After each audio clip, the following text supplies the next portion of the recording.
Buenas tardes y bienvenidos a la pieza del mes de junio, que es la última de este curso, porque Consuelo Mata viene desde Valencia, ha tenido que hacer un largo recorrido en estos días de calor para estar aquí hoy y se lo agradecemos, profundamente que esté aquí.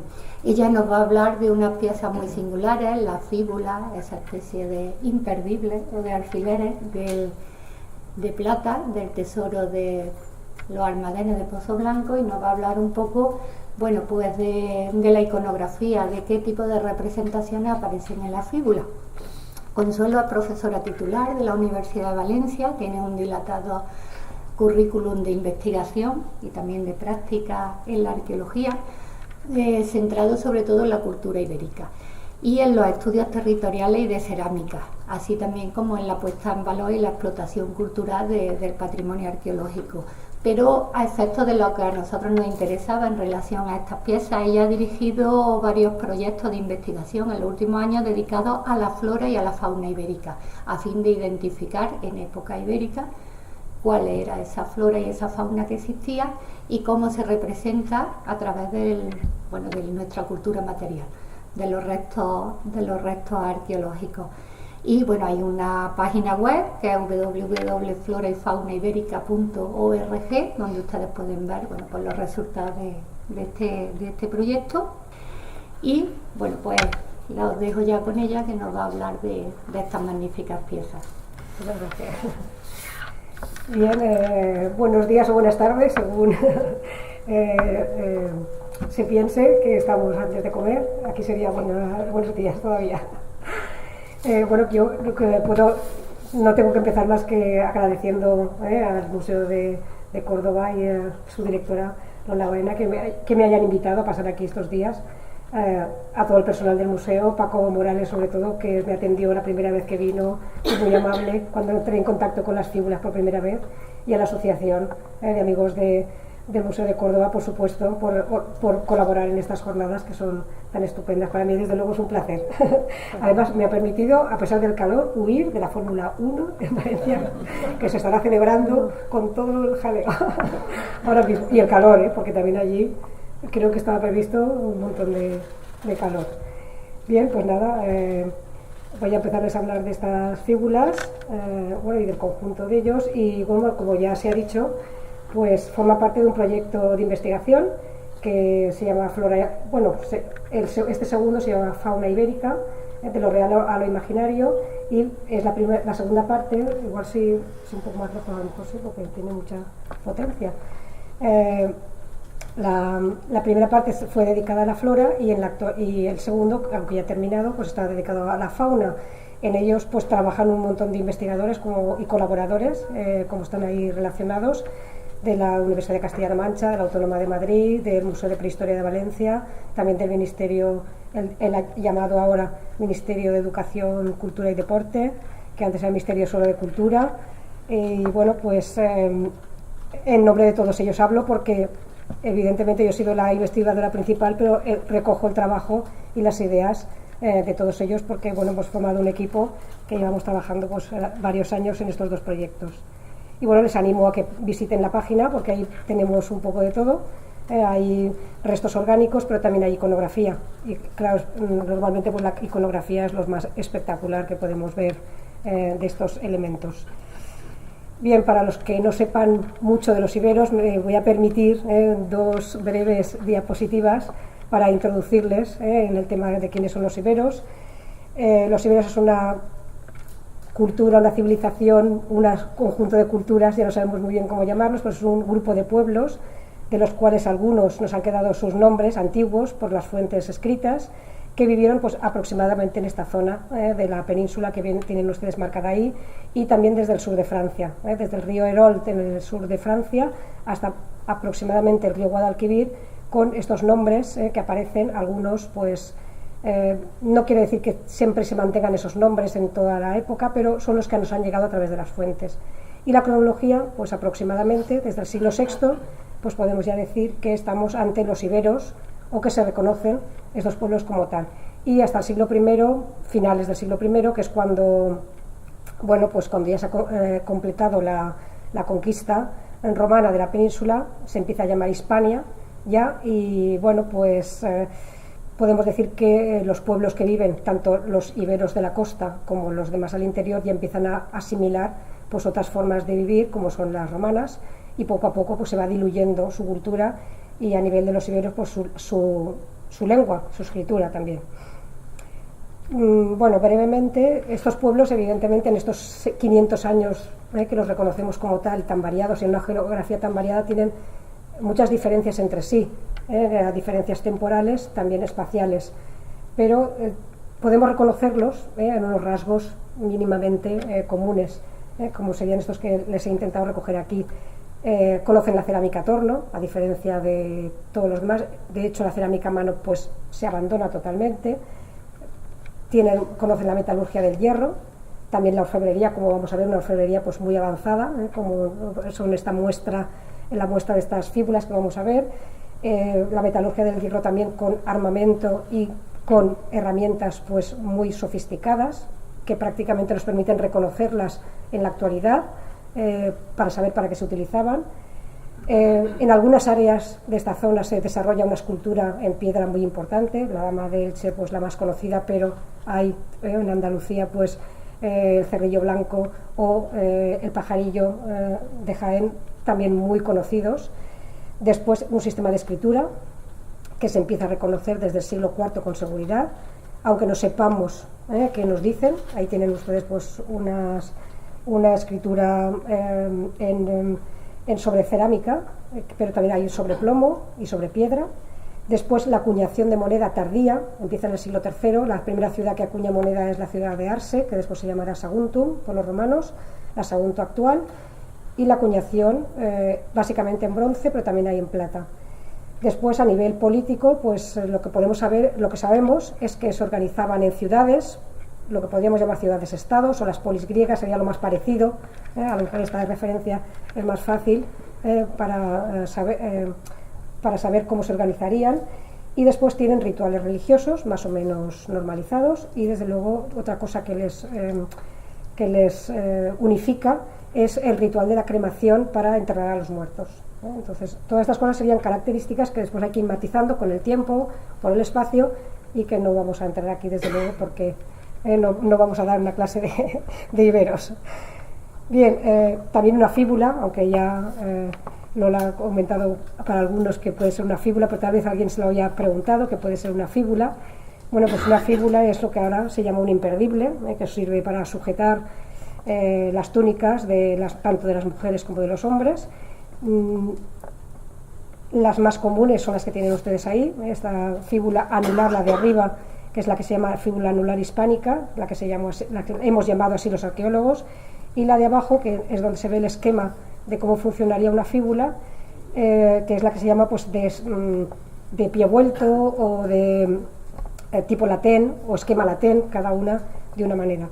Hay fíbulas muchísimas, porque mirémonos cuántos botones llevamos encima y nos tendríamos que hacer una idea de cuántas fíbulas podrían llevar, aunque visiblemente a lo mejor, pues como pueden ver en estas imágenes, pues a lo mejor a nivel visible solo habría una o dos, las que fueran necesarias. Tampoco las ropas que llevaban antes son como las que llevamos ahora, por supuesto. Entonces sirven para recoger las ropas. Los arqueólogos, las fíbulas nos sirven de bastante, porque nos sirven para saber cronología, nos sirven para a veces saber origen, y lo del género, o sea, es decir, si son fíbulas de hombres y de mujeres, pues no está tan claro. Ahora bien, con estas, en nuestro equipo de investigación pensamos que son fíbulas masculinas, y por la iconografía que llevan. No es lo normal, la iconografía de estas fíbulas son algo excepcional. Que sepamos, conocidas, hay unas 16 fíbulas que tienen una iconografía similar en toda la península, en todo el mundo ibérico. También es verdad que puede algunas que se hayan podido perder fundidas al ser de oro o de plata. Y bueno, pues aunque los investigadores sí que discutimos sobre si el tamaño es que sean de mujeres, si son más grandes son de hombres, pero tengan en cuenta que si uno se pone un manto de lana necesita una fíbula grande, sea una mujer o sea un hombre. Y a veces se ha hablado de hombres y de mujeres y no se ha hablado de niños, también llevarían fíbulas pequeñas, no hace falta que seas una mujer para llevar una fíbula pequeña, puede ser un niño y lleva una fíbula pequeña. O para ropas interiores, que también las deberían llevar, porque los botones pues no existen, entonces tienen que sujetarse con fíbulas. Pero bueno, después de esta introducción pues vamos a hablar ya de estas fíbulas que se encontraron, que lo diga bien porque yo no me lo sé muy bien, porque yo entré en contacto con estas fíbulas pues a raíz de estos proyectos, a fondo, de estos proyectos, sobre todo el de fauna. Se fue descubierto en el año 1926 de forma casual. Formaba parte de un tesoro, de estos que hay bastantes por esta zona, por la zona de la Bretaña, y bueno, pues estaba formado por cuencos, monedas, fíbulas variadas. También hay otras que no llevan imágenes, pero yo solo les voy a hablar de las que llevan estos animales, y sobre todo monedas, que es lo más importante, los denarios romanos.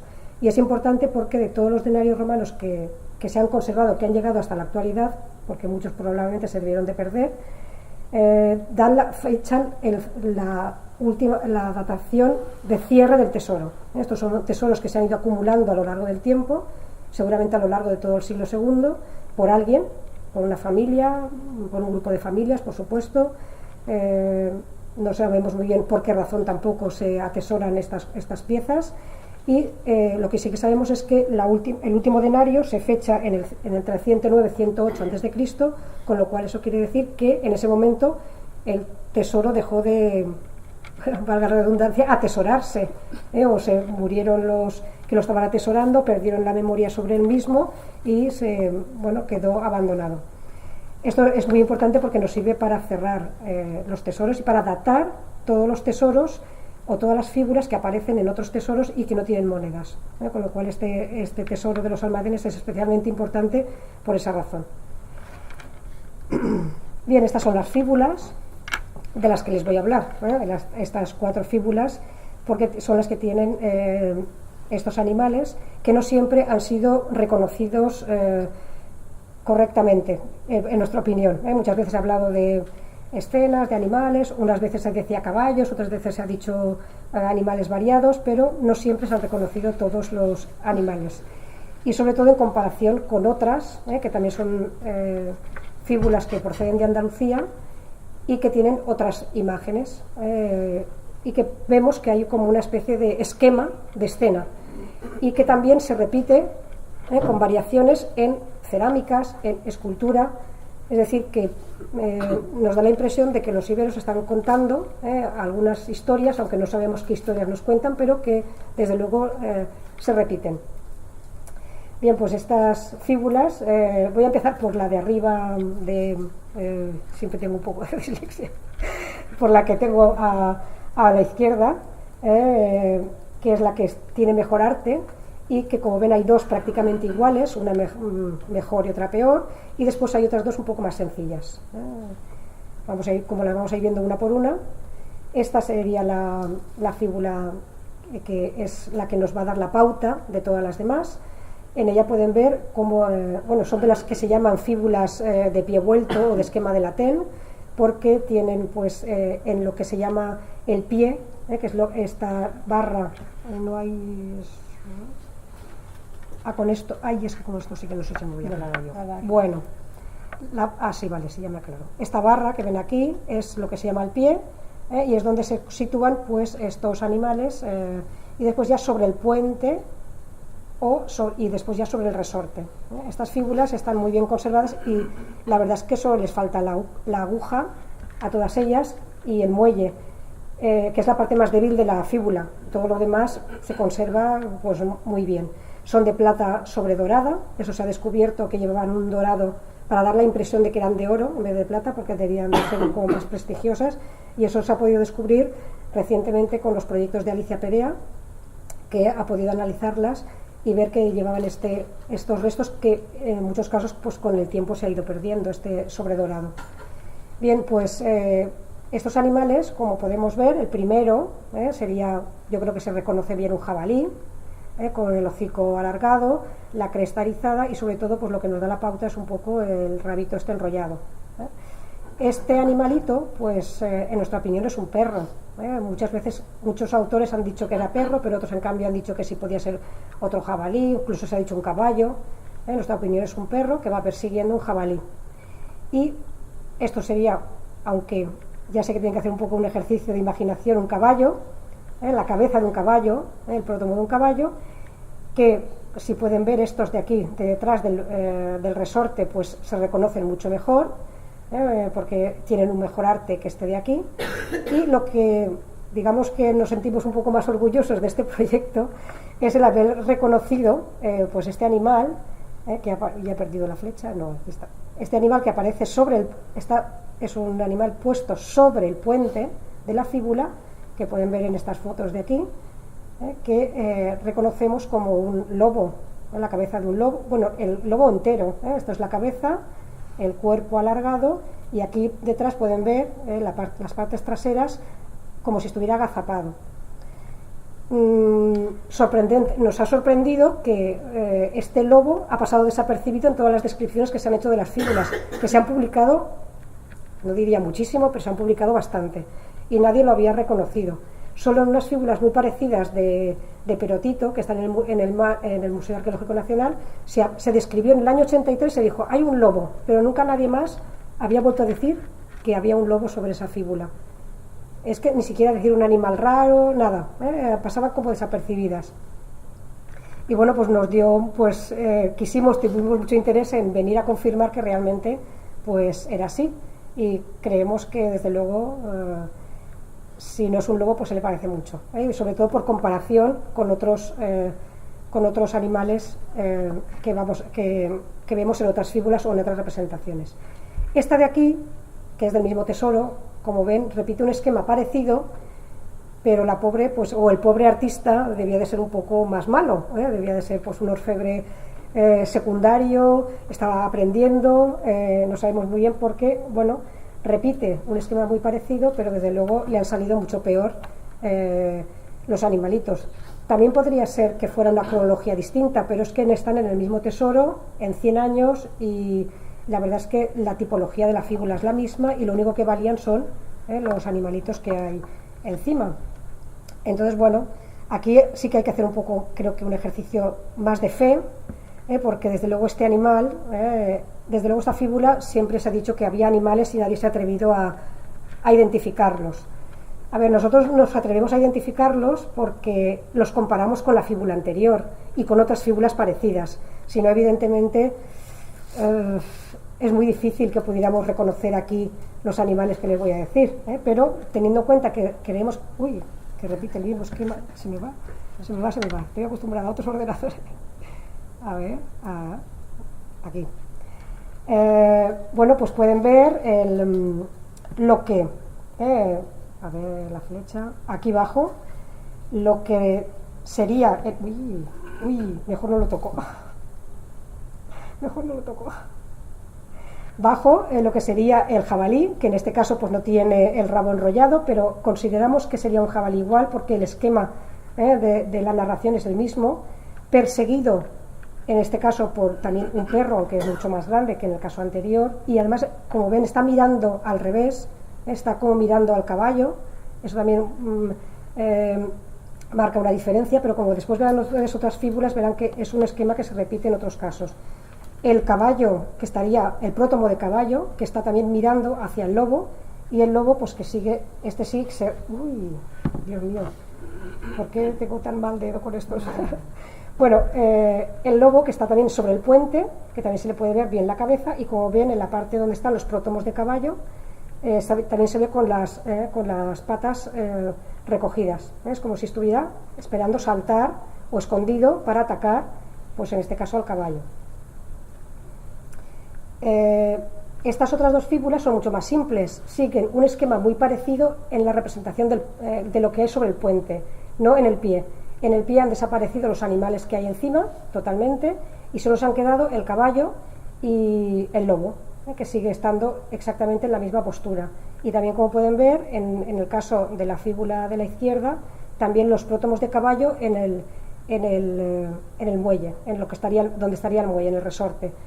Aquí el caballo, como ven, se reconoce mucho mejor, es decir, que vemos que hay una repetición del esquema, aunque ya hayan desaparecido los animales del puente.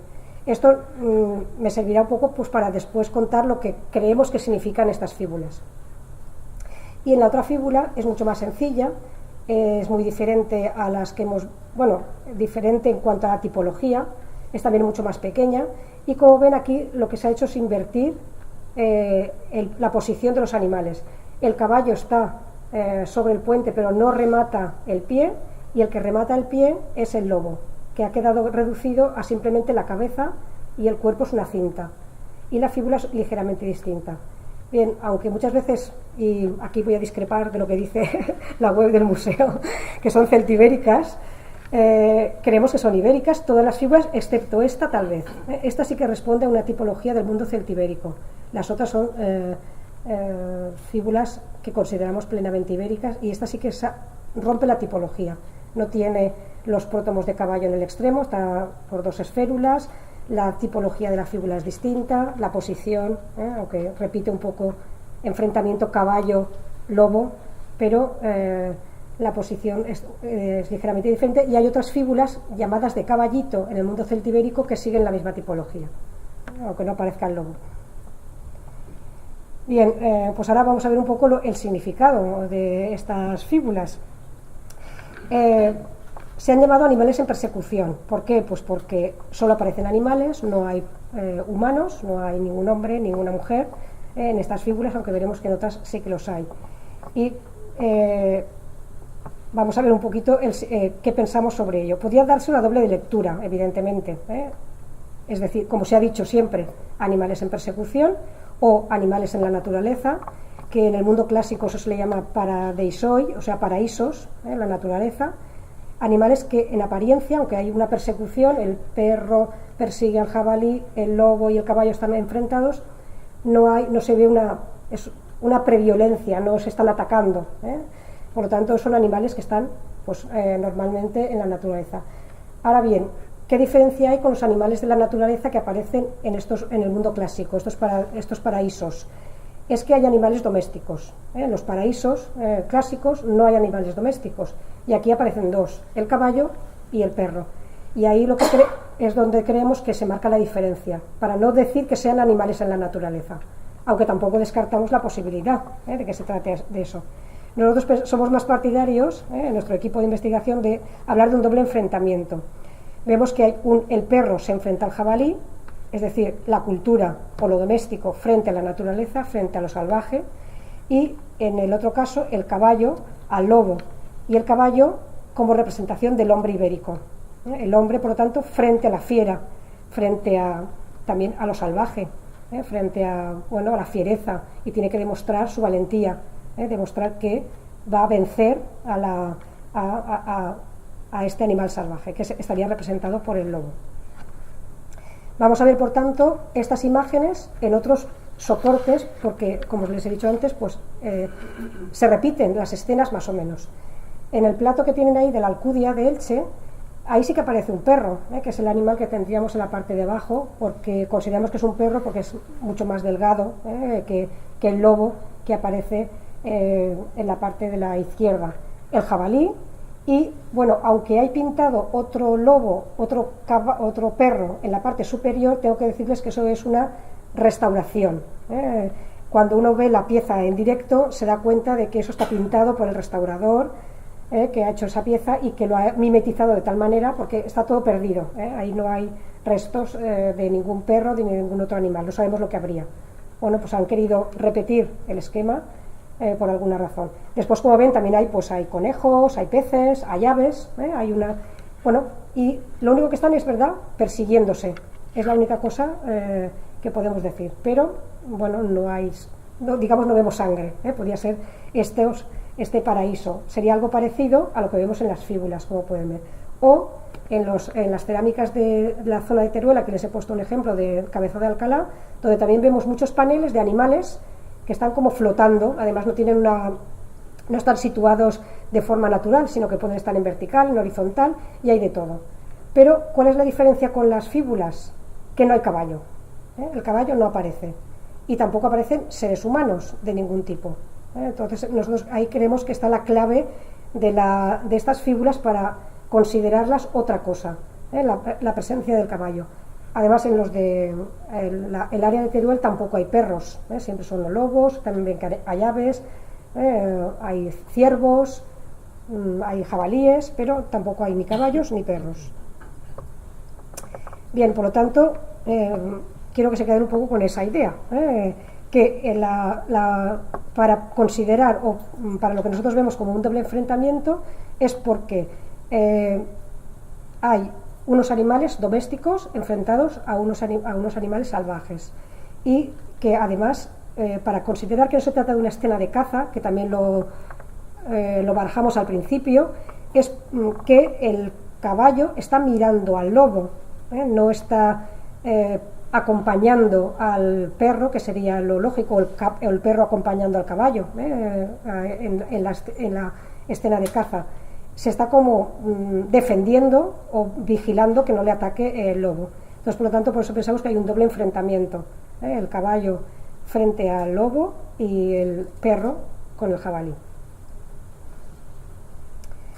Este doble enfrentamiento pues lo vemos también en otros recipientes, y creemos que uno de los más importantes que muestra este doble enfrentamiento de la naturaleza contra la vida doméstica, de la vida salvaje, contra la cultura, este doble enfrentamiento pues se puede ver perfectamente en este Leves magnífico que se encuentra en Edeta, que está en el Museo de Prehistoria de Valencia, en el que en el mismo recipiente hay dos caras. En una de las caras, la que tenemos a la derecha, vemos que hay escenas de hombres dominando a los animales. Vemos cómo están domando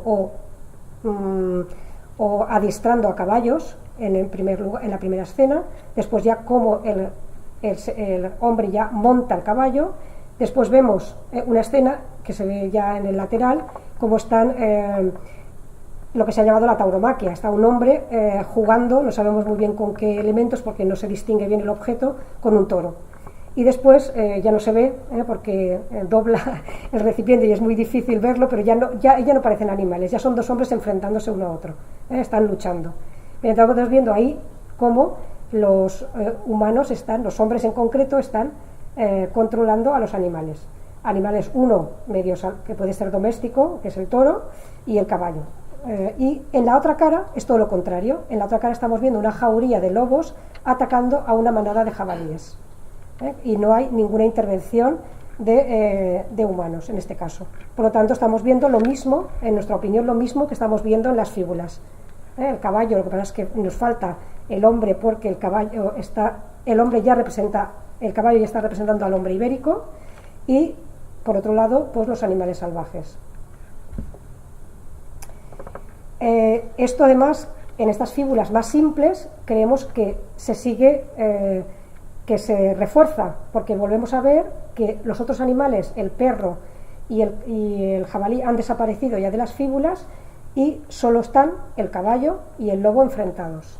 Por lo tanto, lo que quieren representar es ese enfrentamiento del hombre frente a la fiera, y por lo tanto demostrar el valor del hombre ibero, que llevaría, vamos a ya introducir esta idea, que este hombre que llevaría la fíbula, demostrando pues que ha sido capaz de conseguir una hazaña de un tipo determinado, o bien pues porque ha alcanzado una mayoría de edad, o porque ha alcanzado una serie de dignidad que le permite llevar una fíbula de esta categoría. Incluso en la fíbula más simple, celtibérica, también pasa lo mismo, también sigue habiendo, aunque ha cambiado el orden, el lobo y el caballo. Y vamos a ver cómo esto también se da, y vamos a ver también, para demostrar que el caballo, o intentar hacerles que crean que el caballo está representando al hombre ibérico, aunque gente más importante que yo lo ha dicho también, que Fernando Quesada es el que más ha estudiado este tema de los caballos ibéricos. Pues está claro que el caballo es un símbolo del hombre ibérico de alta alcurnia. Entonces, bueno, pues en estas escenas, una que ya hemos repetido, podemos ver que sí que hay lobos que atacan a animales, pero nunca están atacando caballos. El lobo, en esta placa de Castellones de Ceal, de bronce con una lámina de plata, vemos cómo hay un lobo que está atacando a un bóvido. En el Leves del Tossal de San Miquel, de Deta, en Lidia, pues ven ustedes como los jabalíes están atacando los lobos están atacando a los jabalíes. O en este otro recipiente debajo, que les he puesto en la escena el detalle, como pues en los lobos, además hay otro detrás, están atacando una cierva que han aprovechado, que está amamantando al cervatillo y que por lo tanto pues la han encontrado indefensa y sin posibilidad de oír o con más dificultad de oír. O sea, son animales que atacan animales, pero son animales todos, excepto en el caso del bóvido, pues animales silvestres, salvajes, y por lo tanto son luchas entre ellos. Pero el caballo no va a aparecer. También podemos encontrar a los hombres luchando con una fiera que puede ser mítica, como esta del Corral de Saus, en que es un grifo, una esfinge más que un grifo, una esfinge, que es un animal alado, en el que bueno, pues se está enfrentando a él como un animal mítico, o en el Cerrillo Blanco también contra un grifo, un animal que está luchando ya, el hombre está luchando sin armas frente a este animal salvaje.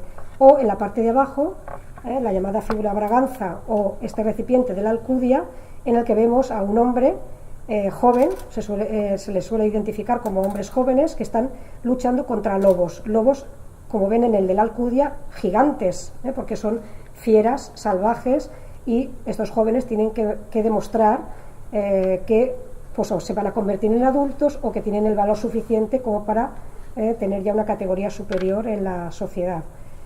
Como ven, además, el de la Alcudia pues no lleva ningún escudo protector, simplemente lleva una lanza, pero a mí siempre me ha llamado la atención que la lanza no la está esgrimiendo contra el lobo, la lleva boca para abajo, la lanza que lleva en la mano. Y el otro pues lleva un escudo para protegerse de este lobo también especialmente fiero.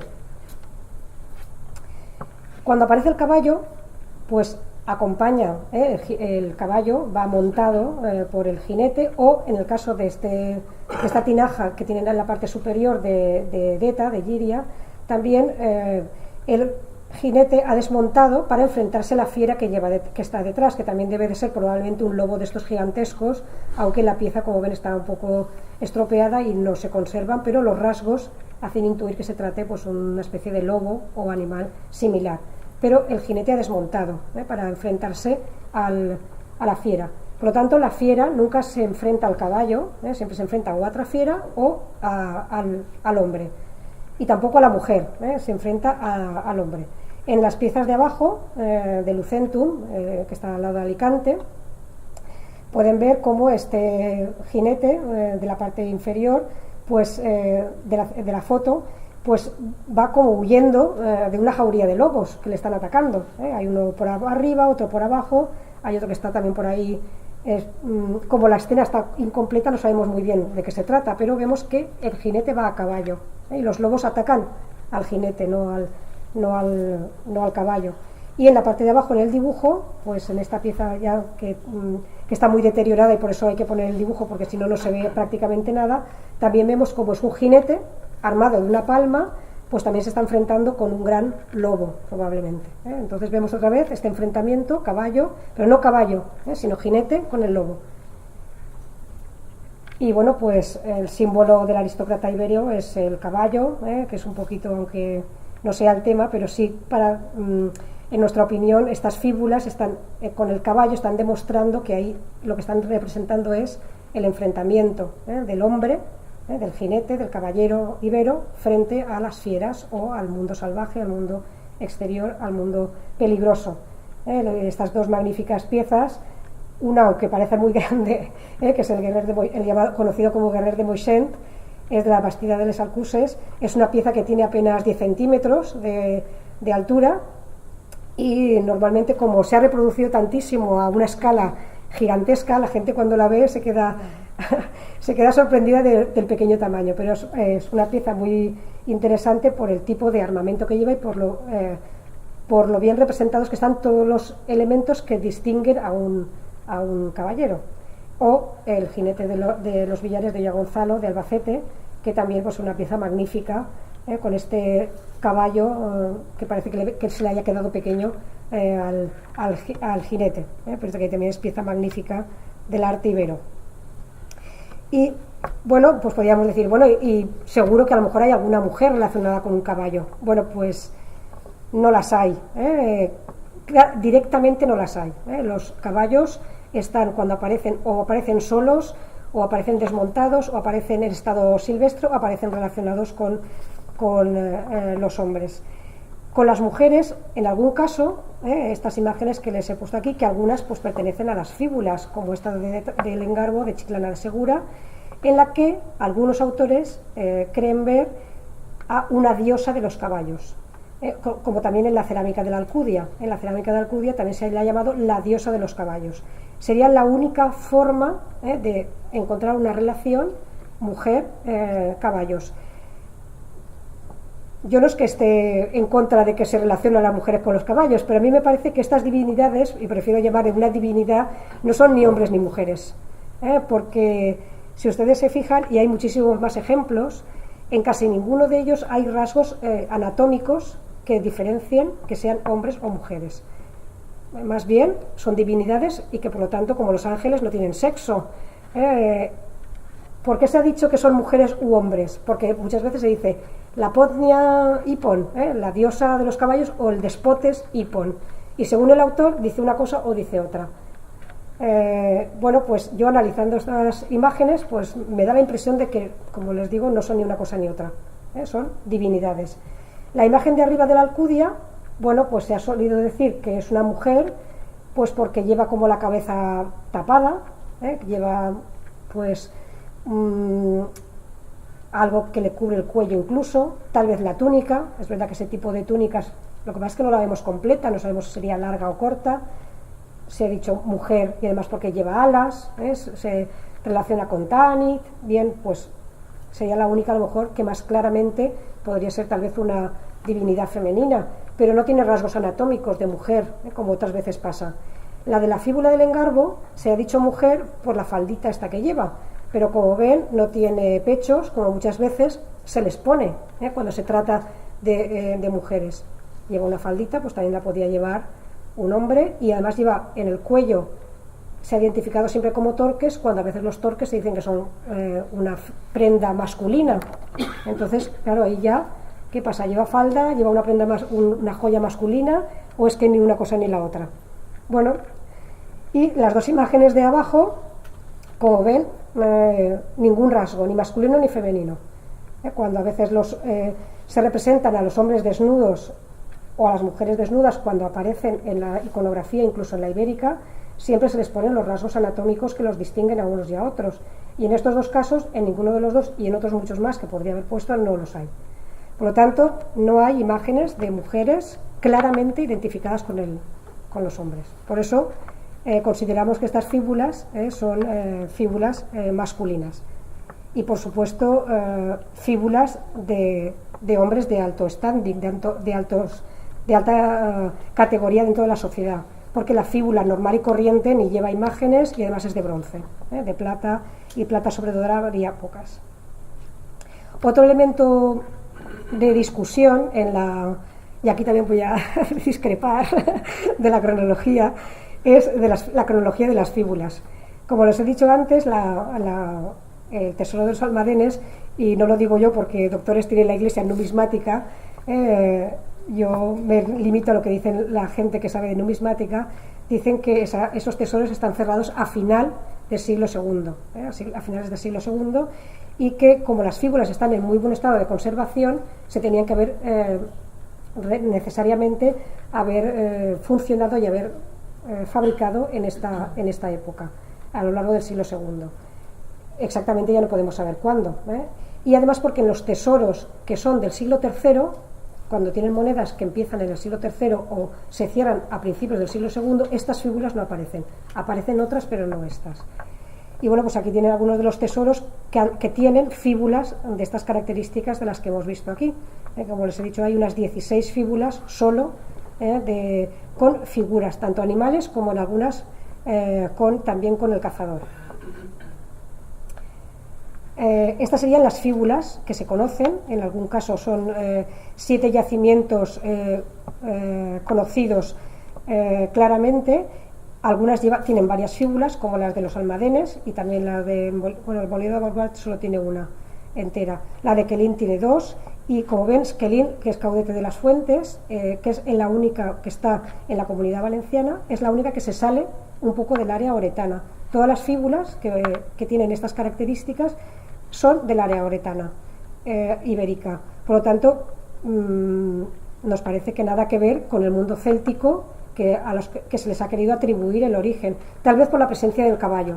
Como está el caballo y en el mundo céltico hay fíbulas de caballito, pues muchos autores han tendido a pensar que se trataría de fíbulas celtibéricas, pero en nuestra opinión son fíbulas totalmente ibéricas, porque no hay ninguna fuera del ámbito ibérico.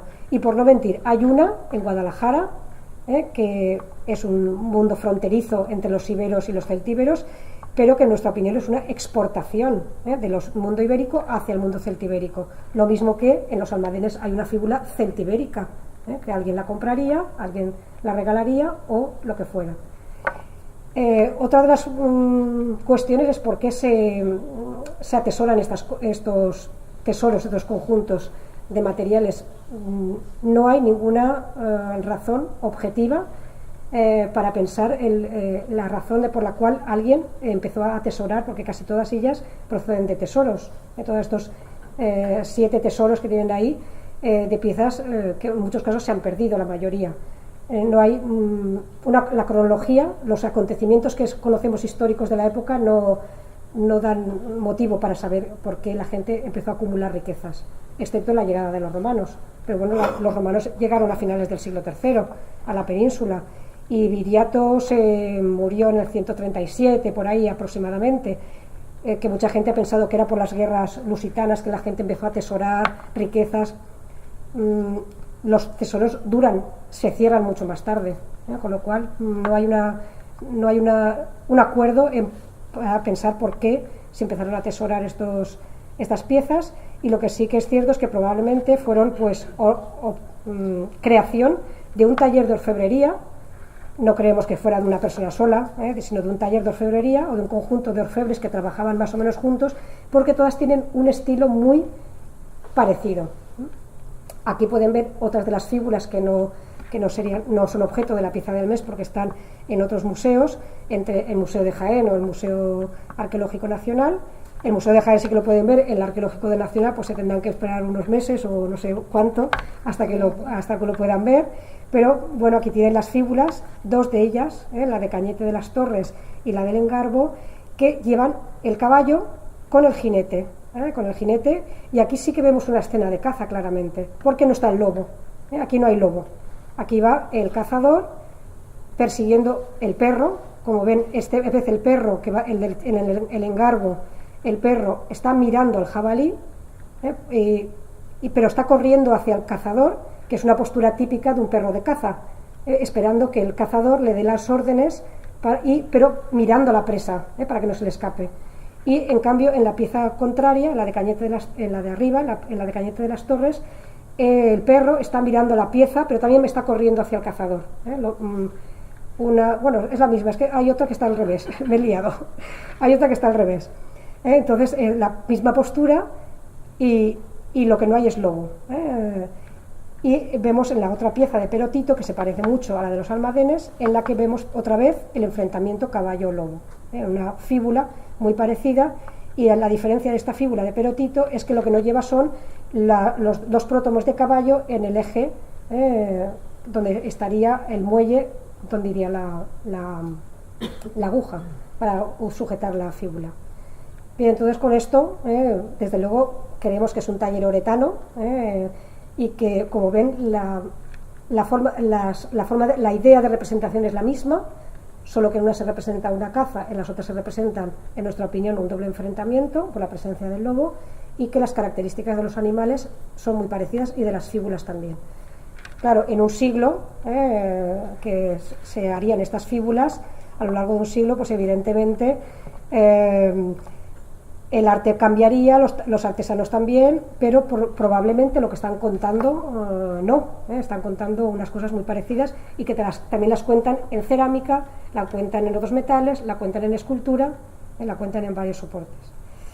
Bueno, y simplemente como a veces parece que los arqueólogos tengamos miedo de que, de que los textos no refrenden lo que decimos, pues hay dos textos de cronologías muy distintas uno de una cronología muy parecida a esta y otro de una cronología muy distinta y de un momento muy distinto, en la que se dice que los hombres antiguos llevaban fíbulas, broches como se dice en las traducciones, especialmente lujosas, y bueno, pues creemos que eso nos refuerza en la idea de que estas son fíbulas para hombres iberos, una porque está el caballo, otra porque están representando escenas de caza o de enfrentamientos, y otra porque todos estos animales, cuando los vemos en otros soportes, siempre aparecen relacionados con hombres, nunca aparecen relacionados con mujeres.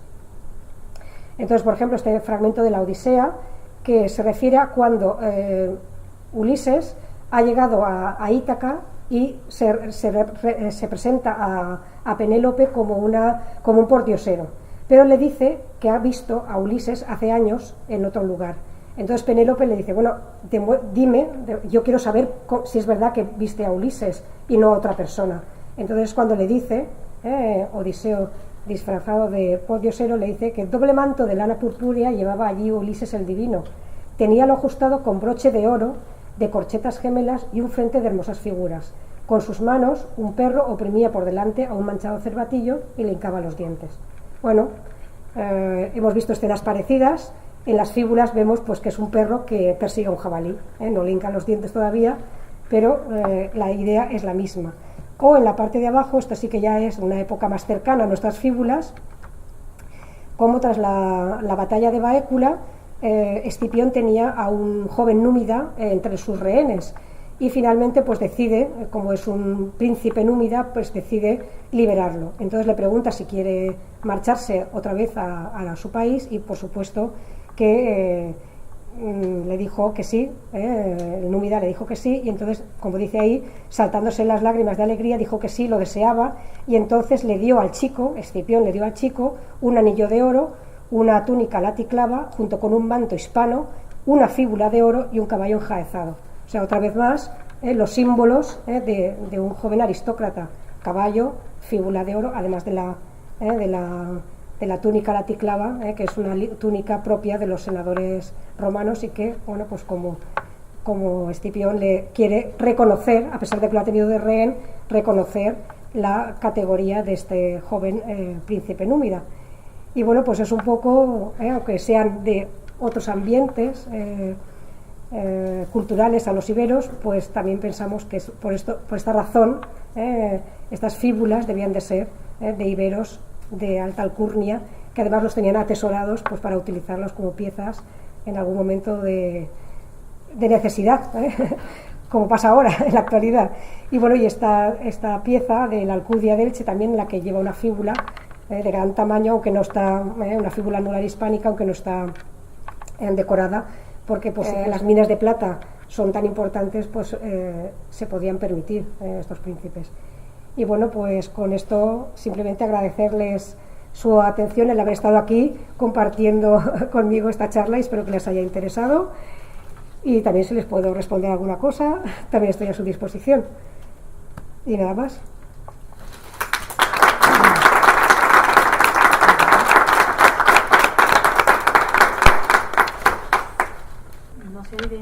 No se ha traducido, no se ha podido identificar la escritura, nada.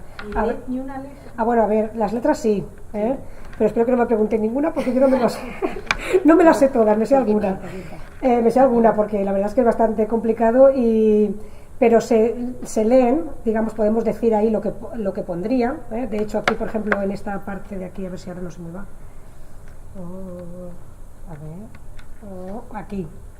Aquí, por ejemplo, que ven que esta letra está repetida, ahí pone R.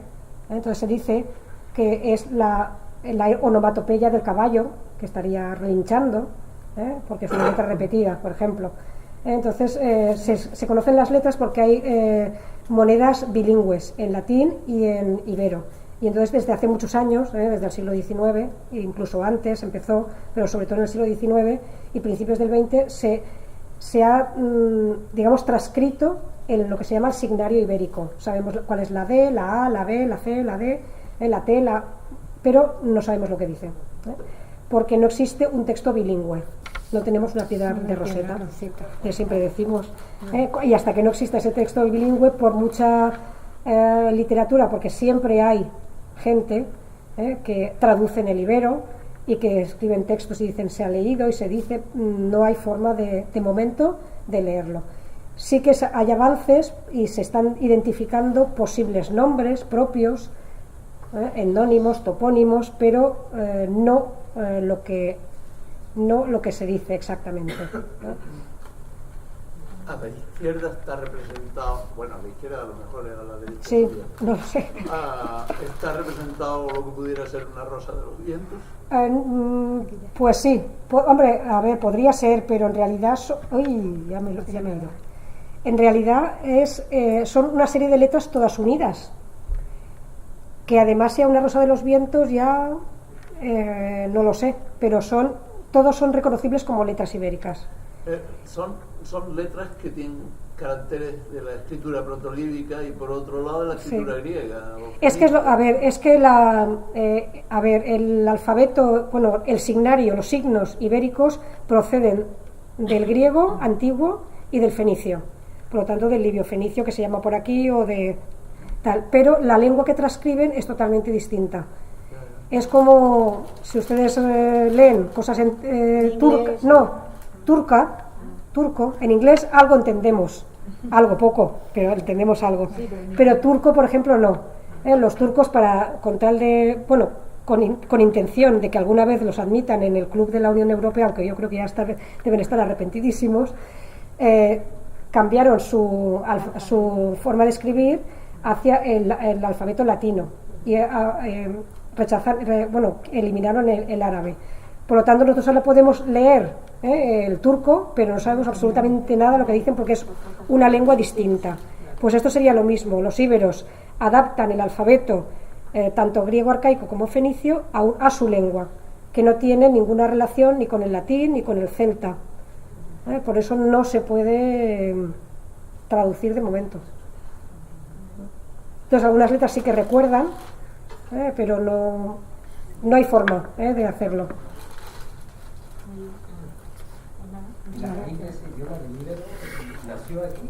El íbero, a ver, pues hay dos opiniones, hay dos hipótesis ahora mismo.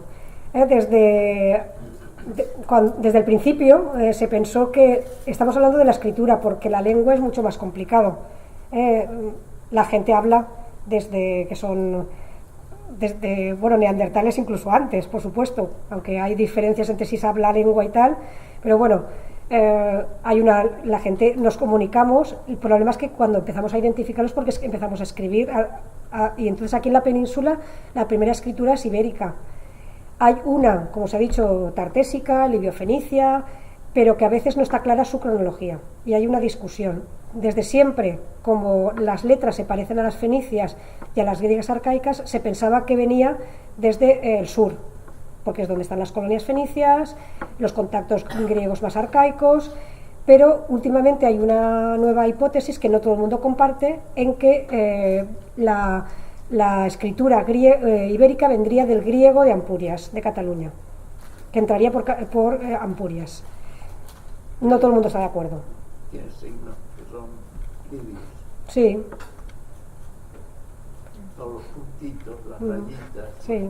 Los círculos. Pero el problema es que la escritura libia no tiene una cronología fiable, entonces ahí se cogen los que piensan que procede del norte, porque allí sí que los textos tienen una cronología.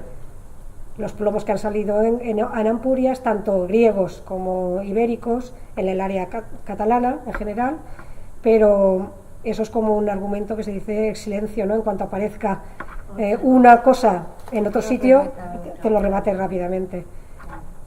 La filología no puede decir nada. No hay, porque esto básicamente son estudios filológicos. Hay que ser filólogo para meterse en este. Hay signos que recuerdan los textos que hay en el desierto del Sáhara, que en la época de los aramantes. Sí. Bueno, de hecho, hay una de las hipótesis también, aparte del vasco-iberismo, hubo gente que pensó que el bereber podía ser una lengua derivada del ibérico, o al revés, el ibérico. Sí, pero lo mismo que el vasco-iberismo no da resultados. Cuando uno pretende traducir estos textos con el libio o con el bereber, no da como con el vasco, no da resultados. También hay que tener en cuenta que todas estas lenguas han continuado y el ibero murió pues en el siglo I, en el siglo II después de Cristo. Algún ibero hablaría ibero, pero ya pocos.